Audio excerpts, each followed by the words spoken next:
every new couple of years, there's a new shiny tool or description of what marketing is. Yet the marketing fundamentals, frankly, haven't changed since the day of Mad Men and the two martini lunches. And you have to sell yourself by a magic word called listening to earn somebody's trust.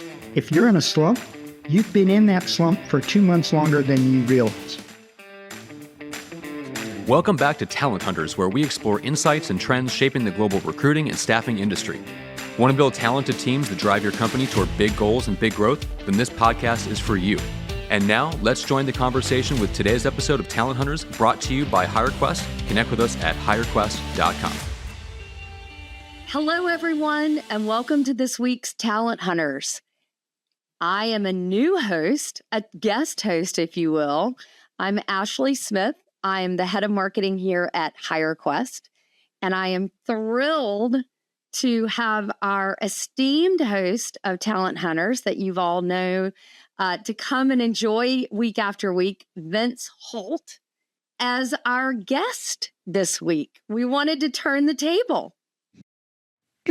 Yay.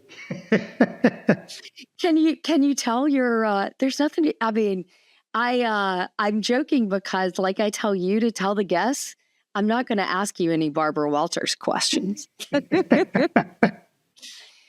So let's start with the obvious, because I think this is a great place to start. How are you enjoying retirement / your new career as a podcast host? Well, first of all, the podcast has been a blessing.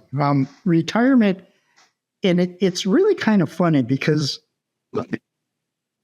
I figured it out this morning, for 55 years, I've been in the professional world. And for 57 years, I raced motorcycles. A couple of years ago, I retired from racing motorcycles because the risk became too great.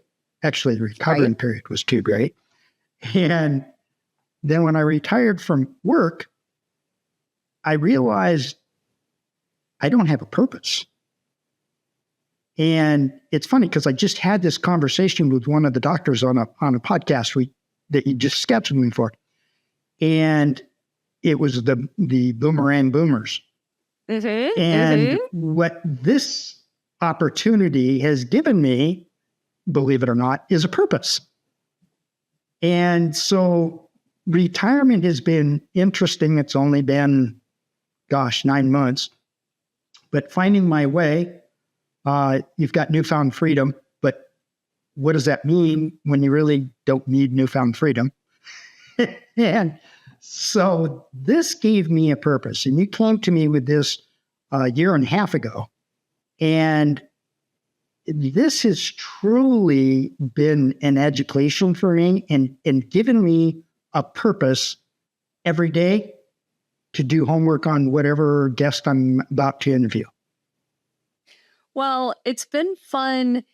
What I have so appreciated and admired in our short time of knowing each other in the last year and a half was and is your willingness to jump feet first and try this. And as I've told you numerous times, I think you've embraced it with such a fantastic attitude. You're informing our listeners and sharing these stories of both a lot of our franchise owners as well as industry leaders from across the different industries our franchises serve. And I've loved it. It's been fun watching you evolve into a broadcast talent. So I love it. Well, thank you. I think that's a little ambitious titles and so forth, but because you had to teach me how to spell podcast when you first asked me to do this. Well, you mentioned this, and I would be remiss if we didn't dig into this a little bit with you as the guest. You were a recruiter for 35 plus years. When you think about the industry today, when you look back over your time in the industry, what are the two biggest changes, Vince, you feel like you've seen occur in the recruiting industry? That's such a profound question, because the core of our business hasn't changed. What has changed is people chasing the shiny new technology. When I started here, the shiny new technology was a fax machine. And I was blessed to work for a gentleman that was very disciplined and very organized. And the fax machine is not going to hurt our business. Pick up the damn phone and dial.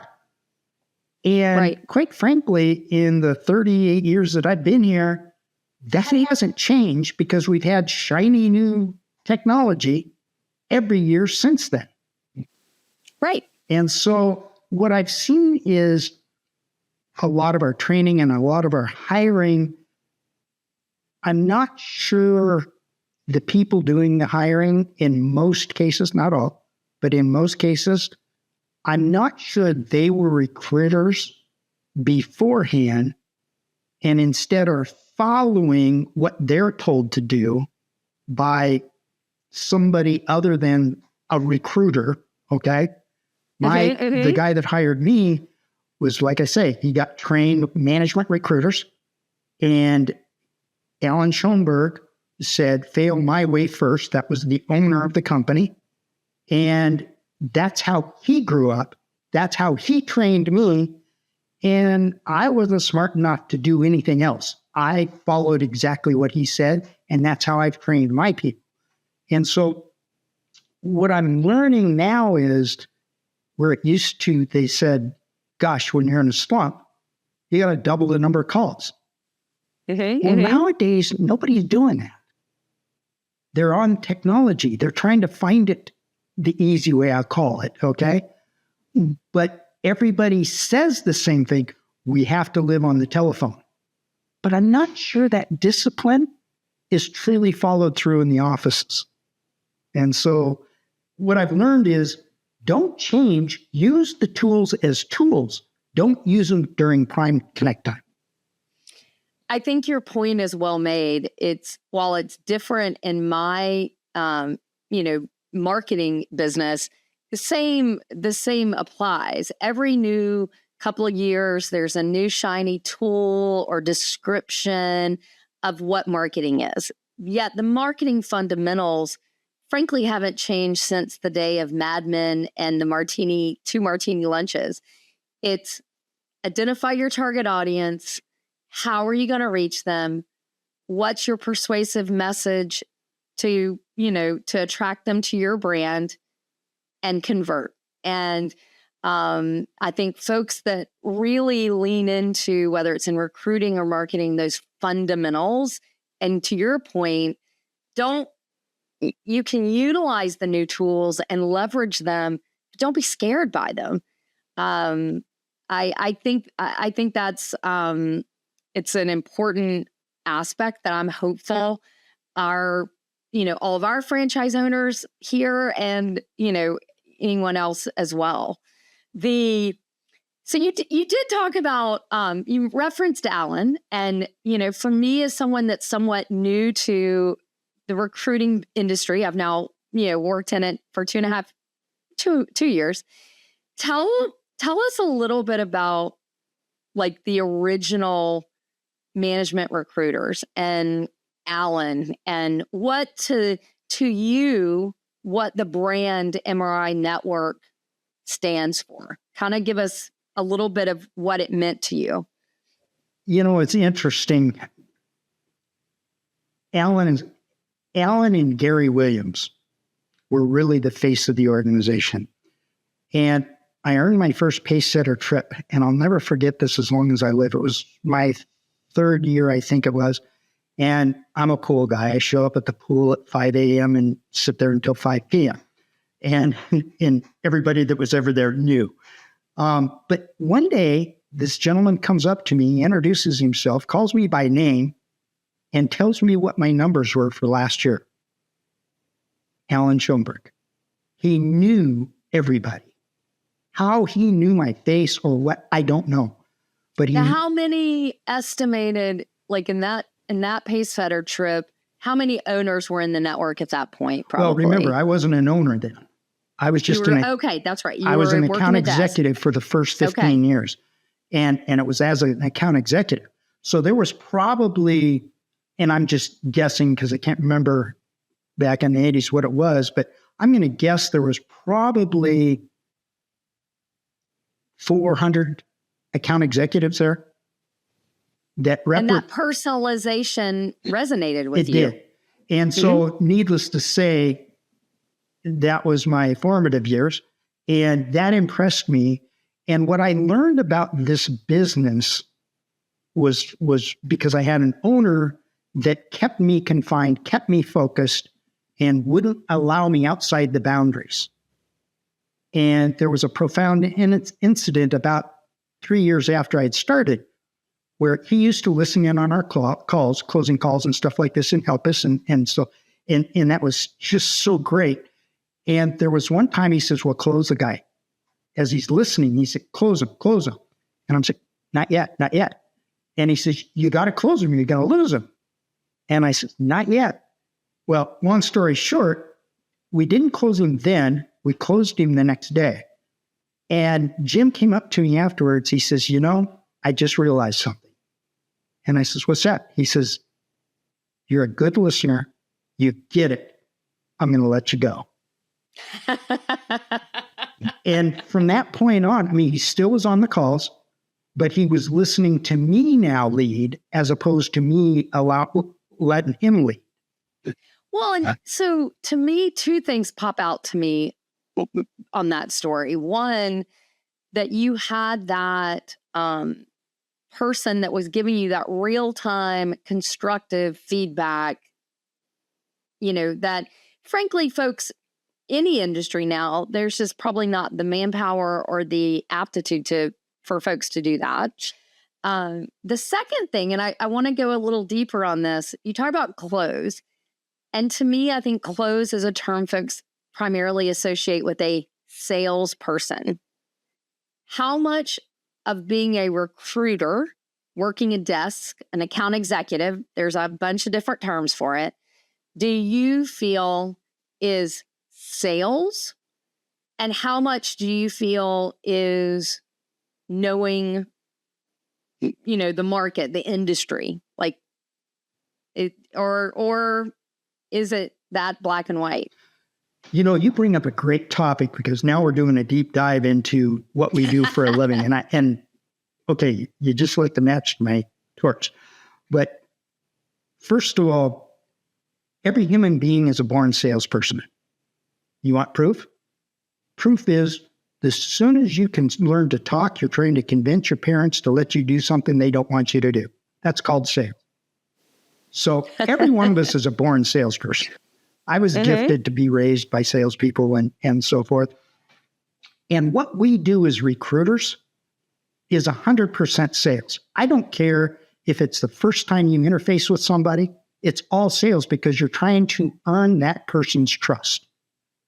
And you have to sell yourself by a magic word called listening to earn somebody's trust. And so it's 100% sales all the way through. And because you're selling yourself, you're selling an opportunity, you're selling a candidate, you're selling your process, everything about what we do is sales. Does that answer your question? No, it does. I think it's something that for us, and as we look at whether it's a prospective new franchise owner or as new account executives or business development folks are being trained, it is sales is at the fundamental core of so much, if not everything, that we do in this industry. So I'm gonna pivot a little bit. Let's talk current day. I'll timestamp this and say we're early April 2025. There is a lot of changes right now happening in the marketplace. A lot of federal government layoffs. That's then impacting the private sector. a lot. You're seeing layoffs. We'll get some updated job numbers later this week. Based on your experience, what would you say to a recruiter out there that's struggling? That's, times are hard. Clients that maybe I've worked with over the last couple of years, they're in a hiring freeze, or what would your advice be to them in a market like this? Because it's not the first time there's a lot of downturns, and I'd be curious what your advice would be. I profess to always have advice, and unfortunately, I have learned that my advice is stolen material from everything I've ever been taught. So it's not founded by me. And I'll tell you, by the way, to answer, that's the best advice. Well, is taking what you've heard, exactly, and it worked. So I'll tell you what Alan Schoenberg professed and his trainings. If you're in a slump, you've been in that slump for 2 months longer than you realize. Clear your desk off, forget everything that you were doing because it's obviously not getting you anywhere. Get what we used to call an NPC, now we call it an impact player, and call every single company president in your database. It was that simple. And it worked for me because here's what happens with tenure. We think we know things. You mentioned something about my knowing maybe my industry or something like that. No, I never knew anything. I did the electronic connector industry, and a mouse on your desk connects to the computer with a connector. That's the industry I did. That's my entire technical knowledge. But what I was really good at was understanding that my job wasn't to know what my customers, my clients know, or my candidates. My job was to find out what my client needed and dig into that and then bring them somebody that did exactly that. Now, I'll give you an example. My favorite thing was, think of a doctor. Your knee hurts. You go into a doctor's office. Doctor, first question is, what's the problem? My knee hurts. Does a doctor immediately grab a scalpel and start cutting? No. A doctor says, okay, where does it hurt? He starts pressing, he starts twisting, he starts moving, he's probing, into everything about that injury till he can finally diagnose not the problem, but what's causing the problem. And there lies where I think we miss a lot in today's world is we hear, I got a need for a salesperson. The recruiter immediately starts going out and looking for a salesperson instead of finding out, why do you need this salesperson? What's not being done today that you need to have done? And is it possible? And so I look at that as a doctor, find the cause of the pain. And that's my favorite word, not the problem, the pain. Find the cause of the pain. But I love that. I think finding the cause of the pain, that might be the title of this episode, because that's true whether it's a recruiter, whether you're a salesperson trying to get more 12 packs of Coca-Colas in a, stop and shop or what have you. Or for me, from a marketing standpoint, I'm constantly looking at data of how consumers visit our websites. And it's finding that pain point, aka when do they leave our website without requesting information or without connecting with one of our offices. And I love that because it's fine. It's the cause of the pain. I fully support that sentiment.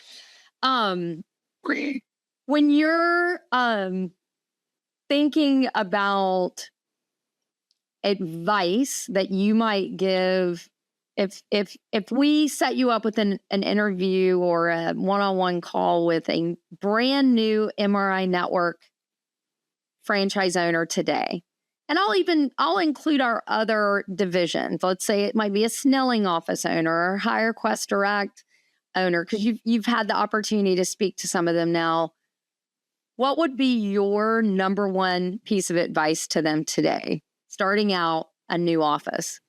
You know, back in the day, they used to have me as one of the people that interviewed potential owners. And I can't sincerely offer advice to anybody without diagnosing what they want to do and why they want to do it, because then I can explain to them what we do through their eyes, and I can help them once I understand what they think this is about. Okay, I can help clarify a little bit about what it is, and I think back in the day we used to onboard people very tenaciously. And I don't mean from a standpoint of just get them on and put them to work. We put them to school. They had to go to school in our business.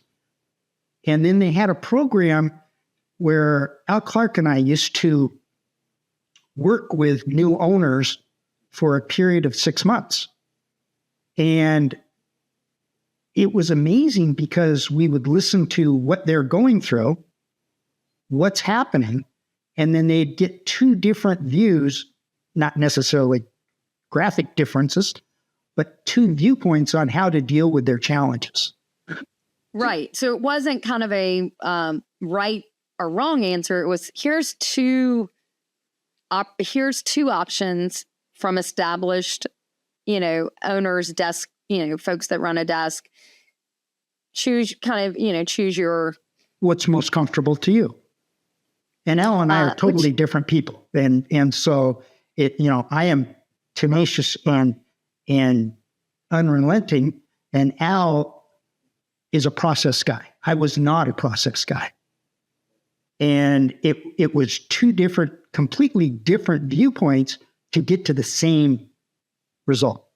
I started to say, but you and Al, even despite the two different approaches, both very successful, owners and franchisees in the network.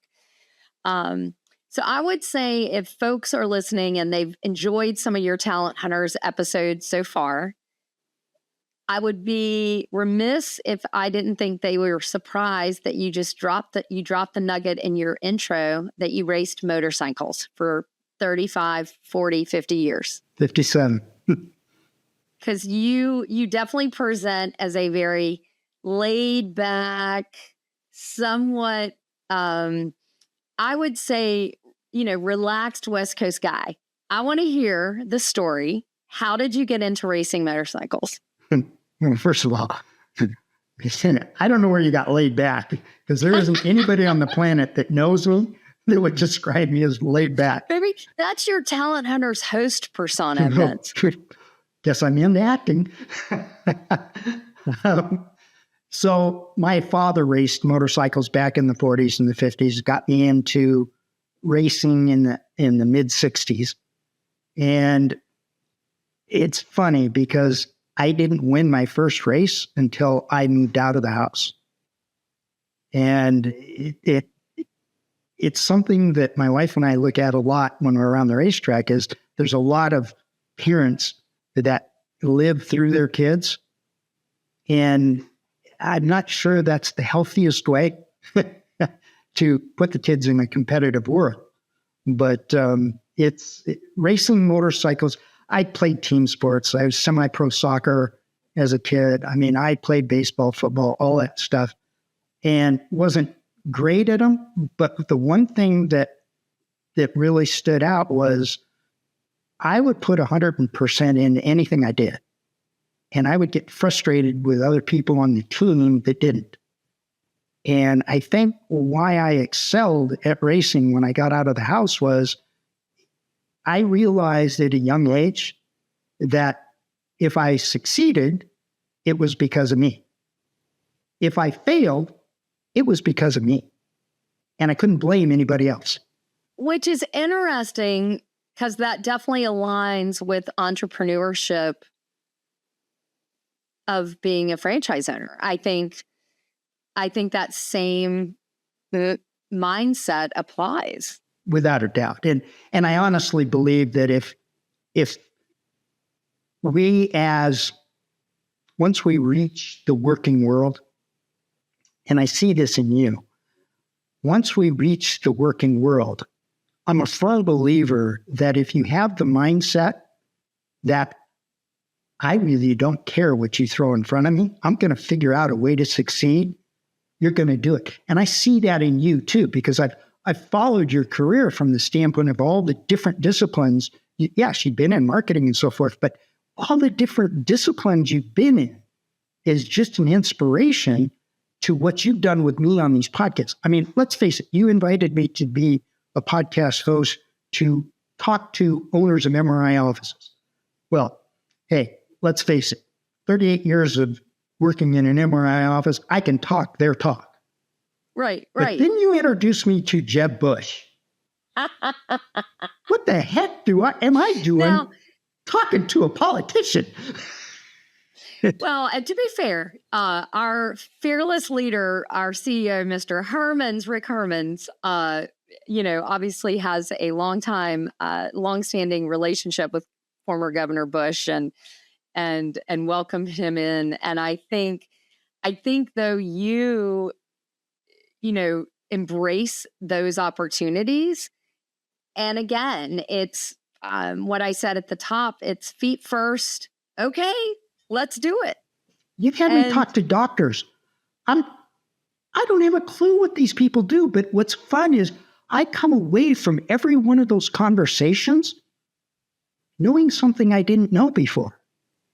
Well, all right. That leads me to, and I know it's hard. I don't want to define it as your favorite conversation so far, because I don't, but I think what's been a conversation or a guest that really led, had you had some provocative or, prompted some thoughts that you were like, wow, I hadn't seen things that way before? I don't know that I can give you a name. What I can tell you is that, and I think it goes in long parallels my industry as a recruiter, is I really never dug into what the product was or anything. But what I did do is take away from conversations things. And what I've learned about this podcast is, as long as I don't make it about me, it's fascinating because you're asking questions. And if you, in my mind, and like I said, I have no idea the right way to do a podcast, but in my mind, I got a whole list of questions every podcast that I've got.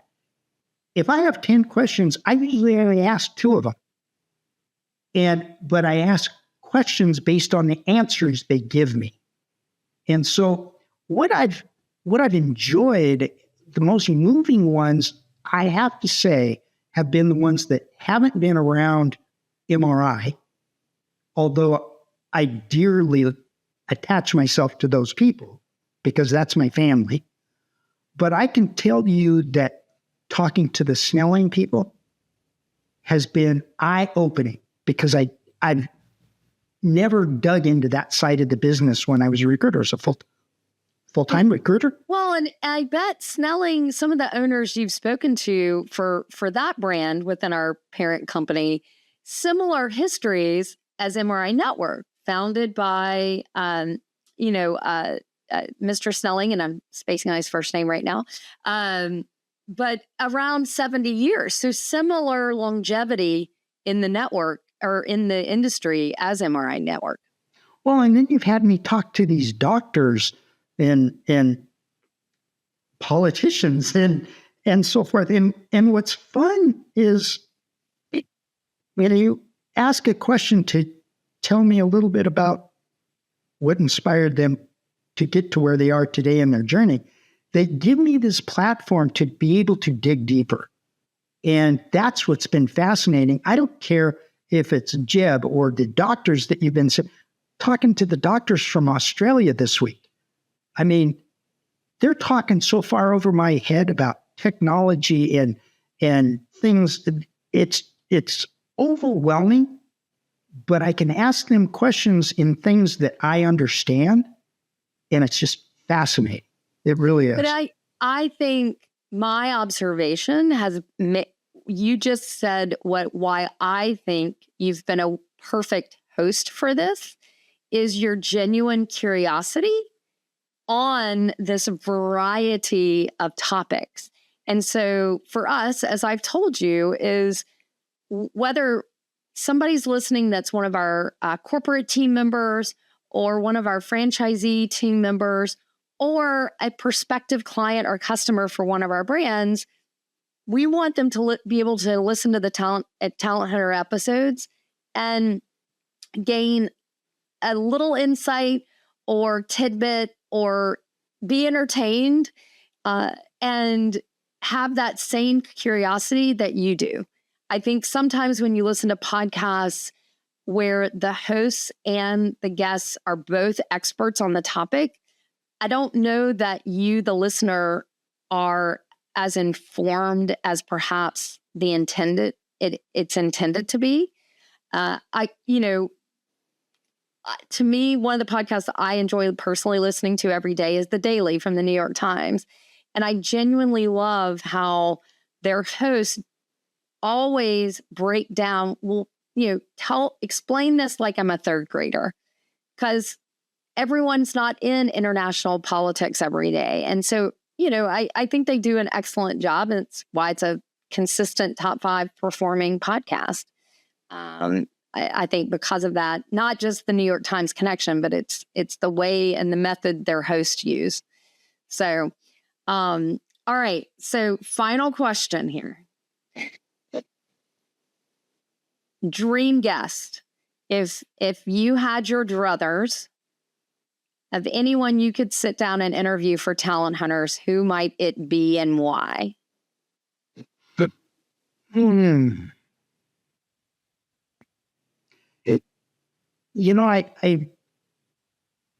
being totally transparent here. I would like to go into athletics a little bit. But what you've taught me is to enjoy the unknown. And so, yeah, I would like to touch athletics a little bit. You've taught me so much about the unknown that I'm not aware of, that probably in my simpler life of recruiting and racing, I just focused on what I control. And what you've set me up with is conversations that I don't know about. And what my default, to use technical term, has always been is learn enough about the person that you can start the conversation and let them take us where that question goes. And so I'm enjoying the variety. When you first set me up with Jeb, and that was the first truly off discipline. I mean, we talked to Snelling, we talked to MRI, and then you set me up with Jeb. That was the first one that I probably used a curse word such as, what the am I going to do here? And then we've gone on from there, and it's fun that you've taken me out of the comfort zone, my safe zone, and put me into conversations with things that I don't know anything about. And as soon as I get done, the first thing my wife is, so how did it go? And it's funny because I've not had a bad one. I've not had one that I came away with, boy, that was a waste of time. I've not had one. Well, and I think hopefully that's going to continue both from a variety of industries and guests that we present your way, and the stories from our owners and offices, and continuing to tell those. I think we're very blessed here at HireQuest that we do have such robust and very entertaining, I'll use that word, franchise owners. And I think their stories are intriguing, especially for someone who's exploring maybe going into entrepreneurship or exploring a franchise owner these are great lessons for them. But then if you are someone that's wanting to get into engineering, the conversation that we had last week with Dr. Huddardson, and just the importance of mechanical engineering it was a very informative conversation. And I think depending on what your goal is, there's something for everyone. And I'm very appreciative that you allowed us to flip the switch on you this week and let you be the guest. And we will encourage everyone, if you want to learn more about HireQuest, go to hirequest.com. And Vince, thank you. Well, thank you for the opportunity, because it really has given me a purpose in a time where I could have been lost. And so thank you for that.